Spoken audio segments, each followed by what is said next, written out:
কিছুক্ষণ আগেই ঢাকায় অনেক বৃষ্টি হয়েছে। যদি স্পেসিফিক ডেটটা বলি তাহলে আজকে বুধবার দুপুরের দিকে ঢাকায় প্রচন্ড বৃষ্টি হয়েছে। বৃষ্টির পরে আসলে মাঠের অবস্থাটা কি থাকে সেটি জানানোরই চেষ্টা করছি আপনাদের, কারণ অনেকেরই আসলে মনে প্রশ্ন ছিল জাতীয় স্টেডিয়ামের ড্রেনেজ পদ্ধতি আসলে কতটুকু ভালো। তবে আমরা সরজমিনে মাঠে এসেছি। মাঠে এসে বৃষ্টির ঠিক 10 থেকে 15 মিনিট পরে মাঠে এসেছি। মাঠে আসার পর আসলে যেটা দেখতে পাচ্ছি, মাঠে কিন্তু একদমই পানি নেই। আসলে ড্রেনেজ পদ্ধতি নিয়ে যে সংশয় ছিল, সবাই যে চিন্তার মধ্যে ছিল, আসলে ম্যাচের দিন যদি বৃষ্টি নামে তাহলে মাঠে কি পানি জমে থাকবে, সেই ক্ষেত্রে আসলে খেলার কিন্তু আসলে অসুবিধা হবে।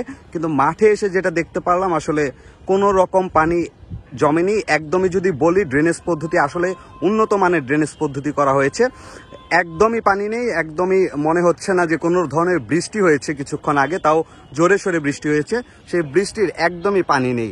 সেই পানি না থাকার সবচেয়ে বড় কারণটা হলো উন্নত ড্রেনেজ সিস্টেম। আমাদের দেশের স্টেডিয়ামগুলো, অনেক স্টেডিয়ামে কিন্তু আসলে উন্নত ড্রেনেজ সিস্টেমটা থাকে না, কিন্তু এই জাতীয় স্টেডিয়ামে কিন্তু এসে দেখা যাচ্ছে যে বৃষ্টির ঠিক 5 থেকে 10-15 মিনিটের ভিতরে আমরা মাঠে এসে দেখতে পেরেছি মাঠে কোনো রকম কোথাও পানি জমে নেই।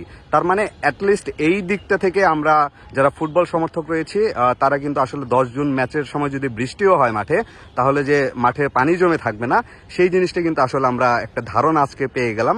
কারণ আজকে যে পরিমাণে বৃষ্টি হয়েছে, এই পরিমাণে বৃষ্টিতে যেহেতু পানি জমেনি, তার মানে 10 জুন যদি এরকম বৃষ্টিও হয় তাহলে মাঠে যে পানি জমবে না, এটার যে উন্নত ড্রেনেজ পদ্ধতি রয়েছে বা সিস্টেম রয়েছে সেটি যে আসলেই ভালো কার্যকর, তার প্রমাণ কিন্তু আজকের বৃষ্টির পর ঠিকই পাওয়া গেছে।